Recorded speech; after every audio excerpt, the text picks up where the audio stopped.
Hola, yo soy Luis Adrián y hoy les voy a hablar sobre las civilizaciones antiguas de América, en este caso, los mayas, aztecas e incas. Y esas son las diferentes culturas. La parte anaranjada es donde están los aztecas, la parte amarilla es donde se concentraron los mayas y la parte verde es donde se concentraron el imperio inca. La civilización mexica y el imperio del águila y del sol y la serpiente sobre nopal. Ubicación espacial y temporal. En primer lugar, ellos se concentraron en el Valle de México. ¿Cuál es la parte central de México? Para, para el siglo XIV es donde ellos principalmente van a comenzar a desenvolverse como civilización, como imperio, y van a caer en el siglo XVI, en 1521, tras la conquista de Hernán Cortés. La principal urbe va a ser Tenochtitlán, pero van a haber otras ciudades bastante importantes, como Texcoco y Tacuba. En el aspecto geográfico del Valle de México, eso es bastante importante. El Valle de México es una zona muy apta para el asentamiento humano.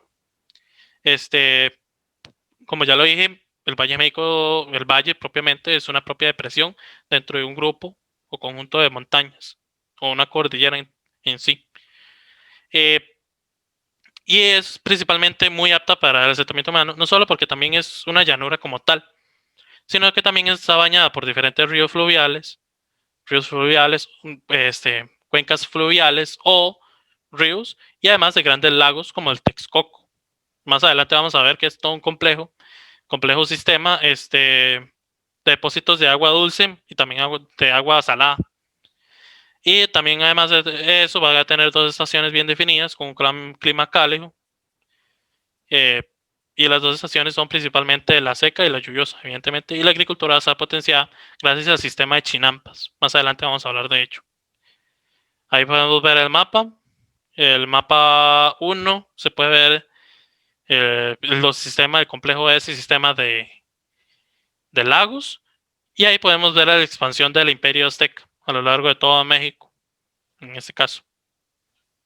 En aspecto político militar, la Triple Alianza. Hay un mito fundador, que es que cuando llegaron los aztecas, ellos traicionan a un grupo dominante, despellejando a la princesa que les había otorgado a través de una alianza matrimonial. Ellos despellejan la princesa y como castigo son exiliados a un islote en el lago Texcoco. Ven, por ejemplo, aquí que hay un islote en el propio lago. Ese lago va a ser bastante importante, ese islote, porque ahí es donde se va a fundar Tenochtitlán. La historia dice que ellos sobrevivieron a través del consumo de lo que es la carne de serpiente. La realidad dice que cuando ellos llegaron, se aliaron con los grupos más poderosos, se lograron sobreponer a esos grupos más poderosos, generaron ciertas guerras y también generaron cierta dominación sobre el sitio. Tenochtitlán va a ser un centro espiritual, administrativo y económico del imperio. Va a ser fundada en 1325. Como ya lo dije, más que un imperio, es una triple alianza de Tenochtitlán, Texcoco y Tacuba. El poder militar y espiritual va a estar concentrado en el rey, o en el señor, o en el emperador, como lo quieran llamar. Y el ejército va a tener ese sistema de guerras floridas, que son guerras pactadas. ¿Para qué? Para obtener esclavos y para mantener entrenado el ejército. En el comercio, en el aspecto económico, van a haber dos principales actividades económicas, que es el comercio y la agricultura. Va a haber un gran mercado en Tenochtitlán, se va a ejercer un gran dominio sobre las rutas económicas de toda Mesoamérica y no hay moneda, por lo tanto, lo que principalmente se va a utilizar es el intercambio. Y el comercio va a ser de pieles, que eran muy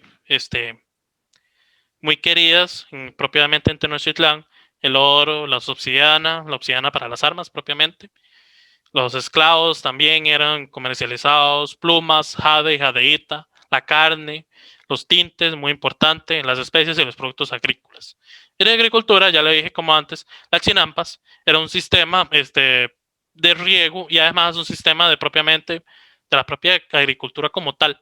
Las chinampas son hechas de barro, caña y ramas y eran como pequeños islotes, muy pequeños islotes, donde ellos sembraban. Eso lo que propiamente hacían ellos era obtener tierra fértil y con eso sembraban ahí y además obtenían la suficiente humedad para que los propios cultivos tuvieran éxito. Los productos principalmente que se van a sembrar son el maíz, el chile, los frijoles, el cacao, entre otros. En aspecto espiritual y social, es una sociedad basada en estratos sociales y también es muy amante del espectáculo del corazón palpitante, que es el espectáculo de sacrificio humano, que es que el corazón está ahí palpitando. Era realmente un espectáculo bastante grande, para que ustedes vean. Y ellos están colocados en una pirámide, colocaban el corazón y supuestamente se lo entregaban al dios que tenía que consumirlo. Más adelante vamos a hablar de eso. La población ascendía a los 5 millones de habitantes, solamente en el valle, y en la ciudad de Tenochtitlán 1.9 millones. Los dioses son Quetzalcóatl, Tonantzin, Coatlicue, Tlaloc, pero el más importante va a ser Huitzilopochtli, dios de la guerra, la vida y el sol. Este Huitzilopochtli se le van a ofrecer los sacrificios humanos para que Huitzilopochtli en el plano astral combatiera las fuerzas del mal.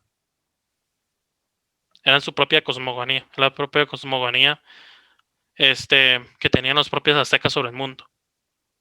Y eran bastante supercherías. Eso lo que quiere decir es que creían fielmente que Huitzilopochtli los iba a salvar, etcétera. Eran bastante fieles a su dios, por decirlo de alguna manera. Y vean, esa es una imagen recreativa de Tenochtitlán. Vamos con la cultura maya. La ubicación espacial y temporal van a haber 3 periodos: preclásico, clásico y posclásico. Nos vamos a concentrar principalmente en el clásico. Se van a concentrar en la parte sur de México, la península de Yucatán, Guatemala, Belice, Salvador y Honduras. Sin embargo, otros han señalado que hay bastante influencia comercial hacia el sur, hasta Nicaragua, principalmente la parte del Pacífico, y hasta Costa Rica, en lo que es Nicoya, principalmente la provincia de Guanacaste. Y en espacio con una gran variedad de climas, realidades de ecosistemas y... Vean, ahí tenemos una línea del tiempo. Esta es la expansión territorial, más que todo. En el aspecto geográfico económico tenemos una diversidad de climas, relieves, cuencas, ecosistemas. Los mayas se adaptaron a esas condiciones geográficas. Y en las llanuras van a haber la mayor cantidad de asentamientos, una agricultura mucho más desarrollada y hay mayor cantidad de cuencas hidrográficas. En el altiplano y zonas montañosas van a ser muy importantes lo que son los acueductos y los sistemas de riego.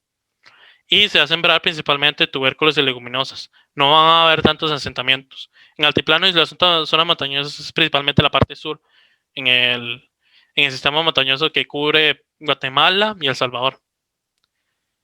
Y como ya lo dije, el riego y los acueductos van a ser bastante importantes. Y también lo va a hacer la astronomía, que va a definir cuándo hay que sembrar, cuándo hay que cosechar. La economía, al igual que los mexicas, va a dominar la agricultura y comercio, pero también va a destacar la orfebrería y metalurgia. En el comercio va a ser bastante importante el control de rutas económicas, el comercio con toda Mesoamérica y el intercambio de pieles, especias, oro, jade, jadeita, plata, entre otras cosas, ¿verdad? Vean todo el montón de cosas que ellos comercializaban. En el aspecto social, era una sociedad de estratos y delimitada, al igual que los aztecas. Más adelante también vas a ver lo mismo con los incas. La sociedad tenía unos propios códigos de vestimenta bastante interesantes.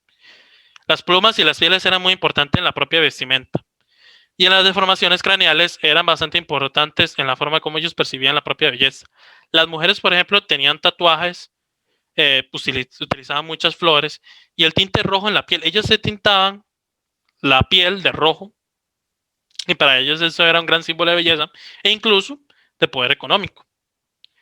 Porque evidentemente acceder a todos estos bienes era bastante difícil.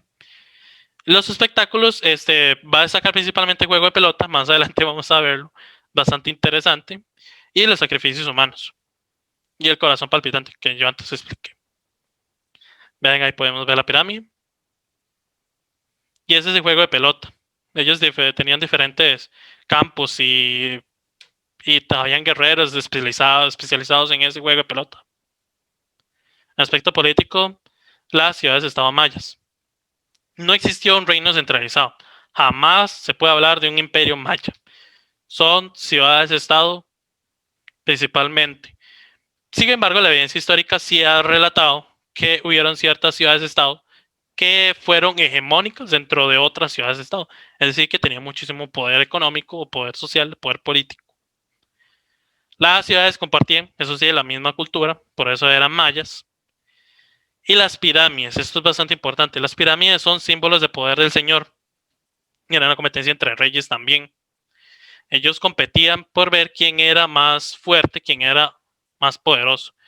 Y va a estar Tikal, Chichen Itzá, Uxmal, Palenque. La más grande va a ser Danta, que está en Guatemala. Y las deidades va a estar Quetzalcóatl, que es el mismo que antes vimos, pero ellos le llamaban Cuculcán, que es el principal dios. Van a haber en culto los cocodrilos, las aves y los jaguares. Los sacrificios humanos igualmente. No hay mucho que explicar también ahí. Muy parecido a los mexicas. Los avances científicos, esto es bastante importante. Ellos desarrollaron la matemática, que por ejemplo destacó el uso del cero y la propia arquitectura. Principalmente para la arquitectura también se utilizó para la creación de las propias pirámides, como ustedes vieron. Y la astronomía, el estudio de los astros, tenían ya estudiado lo que es los planetas, también tenían la idea de que ya la Tierra era circular y el calendario maya, el famoso calendario maya. Y una escritura con 350 símbolos y los códices que eran escritos en cortezas de árbol y piel de venado. Vamos con el imperio inca, la gran civilización de los Andes. Ubicación espacio-temporal. Son la única civilización de la que hemos visto que realmente se le puede llamar un imperio. Su espacio-temporal fue en 1438. Fueron muy jóvenes a la llegada de los españoles. Por otro lado, en el aspecto geográfico, se extendieron a lo largo de toda la cordillera de los Andes. Más adelante vamos a ver un mapa. Los incas le dominaban a su territorio los dominios como Tahuantinsuyu. Complejo el nombre, ¿verdad? Su capital y centro espiritual fue Cusco. Y vean, ahí podemos ver el mapa. Ven que es una expansión bastante grande. En aspectos geográficos y económicos, el territorio principalmente estuvo en la cordillera de los Andes, como antes lo vimos, que es una impresionante hazaña en el mundo, porque ellos adaptaron toda una propia cordillera a su propio beneficio. Más adelante lo vamos a ver, realmente es una gran hazaña. El relieve era muy alto y el clima era alpino, es decir, era un clima frío, un clima difícil. La economía se concentraba principalmente en la agricultura y comercio, y en la agricultura va a destacar lo que son los andenes, que son terrazas artificiales. Ellos tomaban la tierra fértil, la ponían en una terraza y ahí sembraban. Además de eso, tenían sistemas de riego, que eran a través de las propias fuentes hidrográficas, que con las cuales regaban los propios cultivos. Y esto es bastante importante. Tenían 4.000 kilómetros de calzada, es decir, de camino. Y tenían diferentes caminos a lo largo de todo el imperio, rutas comerciales, sistemas de correo, y también era principalmente para un medio de control político.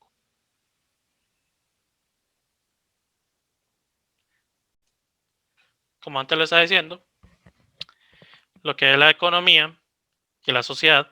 La economía principalmente se va a concentrar en el Cusco, que va a ser el centro comercial.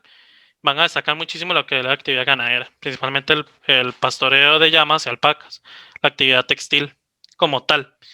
Que principalmente se concentraba en lo que es las mujeres eran las que principalmente se concentraban en eso. El cultivo va a ser de tubérculos, la papa, muy importante la papa, el maíz, tomate, especies, entre otros. Y el comercio va a destacar, por ejemplo, la lana, que antes se habló, el oro, la plata, esclavos, entre otros. La sociedad va a ser diferentes pueblos sometidos al poder de Cusco. Habían otros que eran aliados. Y el sistema tenía un sistema de cuidado de enfermos, la MITA, que era un sistema de trabajo obligatorio que había que prestar al Estado y principalmente se utilizaba para lo que era obras públicas. Y también tenía un sistema educativo para los nobles. Además de eso, estaban los misioneros del culto solar, que ellos lo que hacían era ir pueblo en pueblo, este, este, como expandiendo la propia creencia en el dios Inti, dios del sol. En el sistema político, como antes lo dije, las calzadas facilitaron el control. El Inca va a ser el emperador, se le llama así, el Inca. Luego está la emperatriz, que es la Coya.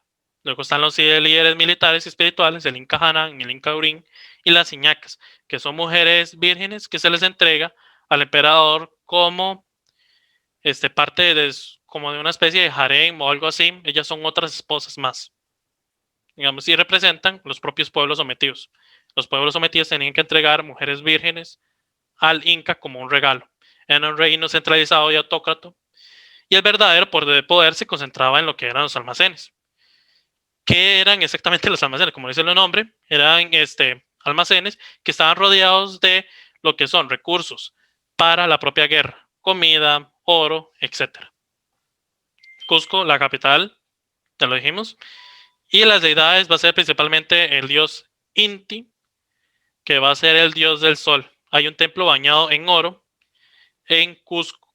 De hecho, era tan importante, tan grande que cuando llegaron los españoles, los conquistadores, ellos derritieron el oro y se lo llevaron. Van a haber otras deidades y se mantuvieron varios dioses por si alguno fallaba. Muchísimas gracias.